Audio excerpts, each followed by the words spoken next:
ನನಗೆ ಇಬ್ಬರು ಹೆಣ್ಮಕ್ಳು. ಓಕೆ, ಮೂರನೇ ಮಗು ಮಾಡ್ಕೊಂಡ್ರೆ 30,000 ಕೊಡ್ತೀವಿ ಅಂತ ಆಂಧ್ರ ಸರ್ಕಾರ ಹೇಳಿದ್ರು, ಏನಂತೀವಿ? ಬೇಡವೇ ಬೇಡ. ನನ್ನ ಲೈಫ್ ಲಾಂಗ್ ಸಾಕೋದೇ 30,000 ಕೊಟ್ಬಿಟ್ಟು ಸುಮ್ಮನೆ ಆಗೋಗ್ಬಿಡ್ತಾರೆ ಅವರು. ಮತ್ತು ಲೈಫ್ ಲಾಂಗ್ ಸಾಕೋದಿಲ್ಲ ನಾವೇ ತಾನೇ. ಹೌದು, ಈ ಎಜುಕೇಷನ್ ಕೊಡಬೇಕು. ಪೇರೆಂಟ್ನ ಕೇಳಿದ್ರು ಕೂಡ ಎಜುಕೇಶನ್ ಬಗ್ಗೆನೇ ತುಂಬಾ ಪಾಯಿಂಟ್ ಔಟ್ ಮಾಡಿ ಹೇಳ್ತಾರೆ. ಈಗ ಎಜುಕೇಷನ್ ತುಂಬ ಕಾಸ್ಟ್ಲಿ ಅಲ್ವಾ, ಮಕ್ಕಳಿಗೆ ಎಜುಕೇಷನ್ ಕೊಡೋದೇ ಇಂಪಾರ್ಟೆಂಟ್. ನಮಗೆ ಇಬ್ಬರು ಮಕ್ಕಳಿಗೆ ಸಾಕಪ್ಪ. ನಮ್ಮ ಪ್ರಕಾರ ನಮಗಂತೂ ಒಂದೇ ಸಾಕು ಅಂದ್ಕೊಂಡಿದ್ವಿ. ಬಟ್ ಅಂದ್ರೆ ಖುಷಿ ಅಂತಾರೆ, ಮನೆ ತುಂಬ ಮಕ್ಕಳು ಇರಬೇಕು. ಈಗಿರೋ ಪಾಪ್ಯುಲೇಷನಲ್ಲಿ ಅಲ್ಲ, ಏನು ತಗೋಬೇಕಂದ್ರೂ ತುಂಬ ಕಾಸ್ಟ್ಲಿ ಅಲ್ವಾ. ಕಾಸ್ಟ್ಲಿ ಲೈಫಲ್ಲಿ ಇಬ್ಬರಿಬ್ಬರು ಮಕ್ಕಳನ್ನ ಮೇಂಟೈನ್ ಮಾಡೋಕ್ಕಾಗಲ್ಲ. ಒಬ್ಬರನ್ನ ಓದಿಸೋದಕ್ಕೆ ಈಗ ಎಷ್ಟು ಖರ್ಚಾಗಿರ್ಬೋದು? 1 ಲ್ಯಾಕ್ ಆಗುತ್ತೆ ನನಗೆ. ಇಲ್ಲಿವರೆಗೆ ಎಷ್ಟು ದೊಡ್ಡವರು ಏನು ಓದ್ತಿದ್ದಾರೆ? 7th ಸ್ಟ್ಯಾಂಡರ್ಡ್ ದೊಡ್ಡವಳು, ಈಗ 2nd ಸ್ಟ್ಯಾಂಡರ್ಡ್ ಚಿಕ್ಕವಳು.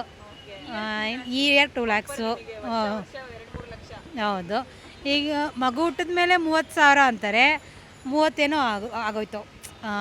ಲೈಫ್ ಲಾಂಗ್ ಇನ್ನು ಅವರು ಮದುವೆ ಆಗೋವರೆಗೂ ಮತ್ತೆ ಮದುವೆ ಆದಮೇಲೂ ಇರುತ್ತೆ ಅಲ್ವಾ ನಮಗೆ. Life long maintain ಮಾಡಬೇಕಲ್ವಾ.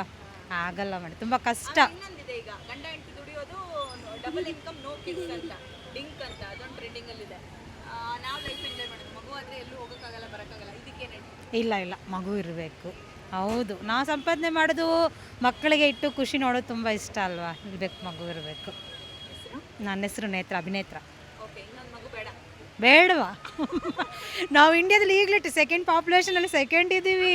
ಮತ್ತೆ ಮಕ್ಕಳಂದರೆ ನಾವು ಅಸಲು ಆಗಲ್ಲಪ್ಪ, ತುಂಬ ಕಷ್ಟ ಆಗೋಗ್ಬಿಡುತ್ತೆ.